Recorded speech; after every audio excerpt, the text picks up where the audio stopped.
আমি এমন একজন ব্যক্তির কথা শুনেছি যে সুদ খেত, আল্লাহ মাফ করুক তাকে, আল্লাহ মাফ করুক। আমাকে বলেছেন একজন, আমি শুনেছি এটা, যে ইন্তেকালের পরে দুনিয়াতেই পেটটা ফুলে গিয়েছে। নাউজুবিল্লাহ, আল্লাহ হেফাজত করুন। মেরাজের রাতে নবী দেখে এসেছেন সুদখোরের পেটের মধ্যে সাপ কিলবিল করছে, রক্তের নদীতে ফেলে মাথা ফাটিয়ে দেয়া হচ্ছে। আল্লাহ এবং তার রাসূলের সাথে যুদ্ধ করে কেউ সফল হতে পারবে? আল্লাহর ওয়াস্তে সুদের চাকরিটা ছেড়ে দেই ভাই, আল্লাহর ওয়াস্তে ছেড়ে দেই, সুদের চাকরি ছেড়ে দেই।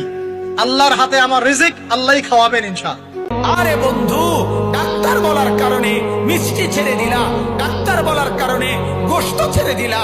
আহা মুসলমান, আরশে আজিমের মালিক বলার কারণে সুদ কেন ছাড়তে পারলা না? ডাক্তার বললে গোশত ছেড়ে দেওয়া যায়, গরুর গোশত। ডাক্তার বললে চিনি ছেড়ে দেওয়া যায়, ডাক্তার বললে মিষ্টি ছেড়ে দেওয়া যায়।